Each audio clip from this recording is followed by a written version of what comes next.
அன்பு உள்ளங்களுக்கு வணக்கம். இன்று நாம் எதை பற்றி பார்க்க போகிறோம் என்றால் யக்ஷினி வசியம். இந்த யக்ஷினி வசியத்தில் 38 வகையான யக்ஷினிகள் உள்ளார்கள். இவர்கள் தேவர்களின் ஒரு பிரிவை சேர்ந்தவர்கள், யக்ஷர்கள். அவர்கள் மனைவிதான் இந்த யக்ஷினி. இந்த யக்ஷினி தேவதைகள் பலர் உண்டு. ஒவ்வொரு இடத்திலும் தனிப்பட்ட அபார சக்தி உண்டு. ஒவ்வொரு யக்ஷினிகளுக்கும் அபார சக்தி உண்டு. பல பல செயல்களை நம்ம பீடங்களை மனோ சக்தி பூர்த்தி செய்து கொள்ள பல யக்ஷிகளை இந்த தேவதைகளை வைத்து நம் எண்ணிய காரியங்களையும் நமக்கு தேவையானவற்றையும் நிறைவேற்றிக் கொள்ள முடியும். இவர்கள் அனைவருமே சிரஞ்சீவியாக இருக்கிறார்கள். இவர்கள் ஆதி முதல் உலகம் முடிவரை இவர்கள் வாழ்வார்கள் என்பதில் துளியளவு ஐயமில்லை என்று சொல்லப்படுகிறது சாஸ்திரத்தில். யக்ஷினிகளை சித்தாந்தத்தின்படி எந்த ஒரு சாதகன் மகிழ் கொண்டு விரும்பி சேர்கின்றனரோ அப்பொழுதே அந்த சாதகரின் விருப்பத்தை பூராவும் நிறைவேற்றி வைப்பார்கள் யக்ஷினிகள். வேண்டுவனையெல்லாம் தந்திடுவார்கள். நமது மன விருப்பங்களையாம் ஏனைய தேவதைகளை கொண்டு இவர்களுக்கு எல்லாம் தரக்கூடிய ஒரு ஆற்றல் சக்தி உண்டு. அதுபோல இத்தகைய யக்ஷினிகளை சித்தி செய்து கொள்வதும் நம் வழக்கத்தில் பண்டைய காலத்திலிருந்தே வருவதை நாம் காணலாம். ஆகவே நாமும் அந்த யக்ஷினிகளை நமது வசமாக்கி கொள்ள பல செயல்களை நிறைவேற்றி கொண்டு நல்ல வழிக்கு பயன்படுத்துவோமாக. பொதுவாக யக்ஷினிகளை தங்கள் வசமாக்கி கொள்ள எண்ணும் சாதகன் ஒரு யக்ஷினியை குறித்து முதலில் தெரிந்து கொள்ள வேண்டும். அவன் சாதன காலத்தில், அவன் உபாசனை செய்யும் காலத்தில் மாமிசம், சாராயம், வெற்றிலை ஆகியவை மிகவும் தவிர்க்க வேண்டியது மிக முக்கியம். தங்கள் உடலை மற்றவர் தொடும்படி வைத்து கொள்ளக்கூடாது. இத்தகைய யக்ஷினி சாதனைகளை தினசரி காலையில் எழுந்து காலை கடன்களை முடித்து குளித்து ஏதாவது ஒரு ஜனசஞ்சலம் இல்லாத இடத்தில் மான்தோலோ இல்லை ஒரு நூல் சாக்கிலோ கம்பளியிலோ அமர்ந்து சாதகன் செய்ய வேண்டும்.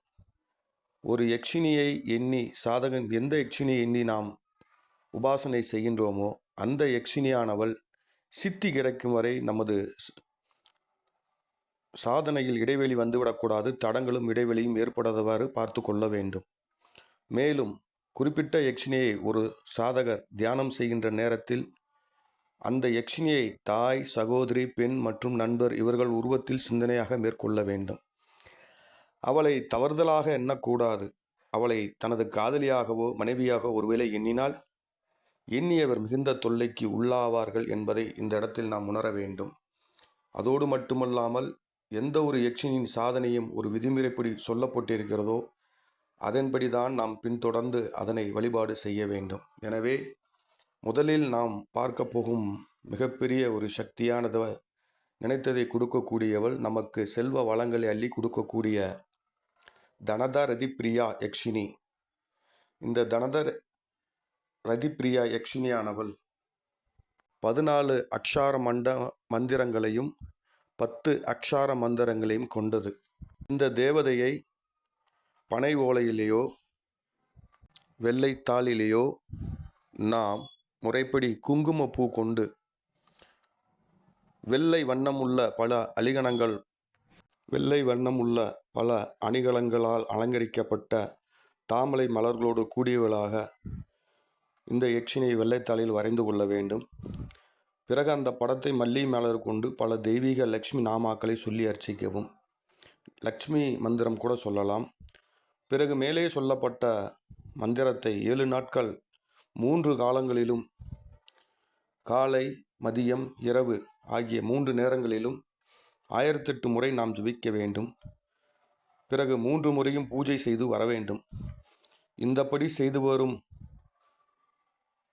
மந்திரமானது சாதனை பூர்த்தியானதான். ரதிப்பிரியா யக்ஷினி மனமகிழ்ந்து நட்ட நடிசையில் இரவு நேரத்தில் உபாசனை செய்தவனுக்கு 35 பொற்காசுகளை கொண்டு வந்து தருவாள் என்கிறது தந்திர சாஸ்திரம். நண்பர்களே, இதன் மூல மந்திரத்தை மக்கள் அறியும் வண்ணம் நான் வெளிப்படுத்தியிருந்தால் இவை ஏதாவது ஒரு தீங்கு விளைவிக்கும். குருமார்களின் அறிவுரையோடும் அவர்களின் வழிகாட்டுதல் முறையின்படி நீங்கள் இந்த தனத ரதிப்பிரியா யக்ஷினியை நீங்கள் உபாசனை எடுத்தால் உங்களுக்கு வேண்டிய செல்வத்தை இவள் கொடுப்பாள். குருவின் ஆசியோடும் அவரின் வழிகாட்டுதலின்படி நீங்கள் செய்யும் பொழுது உங்களுக்கு இடையூறு ஏற்படாது. ஆகவே இந்த தனதா ரதிப்பிரியா மந்திரத்தை நான் இந்த பதிவில் வெளியிடவில்லை. வரப்போகும் அனைத்து பதிவுகளிலும் நான் வெளியிடப் போவதில்லை. அப்படி செய்தால் சில நேரங்களில் அது உபாசனை செய்வதற்கே பெரிய தீங்கை விளைவிக்கும். ஆகவே இந்த மந்திரம் உங்களுக்கு தேவை என்றால் என்னை தொடர்பு கொண்டு இந்த மந்திரத்தை நீங்கள் வாங்கி உபாசனை செய்யுங்கள். கண்டிப்பாக 100க்கு லட்சம் தடவை இந்த மந்திரங்கள் வேலை செய்யும். அதற்கு முன் காளியின் மந்திரம் நாம் எடுத்துக்கொள்ள வேண்டும். குஹ்ய காளி மந்திரத்தை எடுத்துக்கொண்டுதான் இந்த மந்திரங்களை நாம் ஜெபம் செய்ய வேண்டும். சகல தேவதைகளுக்கும் அதிதேவதையாக அன்னை ஆதிபராசக்தி விளங்குகிறாள். அவளின் மகர் ரூபமான குஹ்ய காளியை மந்திரத்தை நாம் எடுத்து முறைப்படி செய்தால் வெற்றி திண்ணம் உறுதி. மீண்டும் நல்ல பதிவில் சந்திப்போம். நன்றி, வணக்கம்.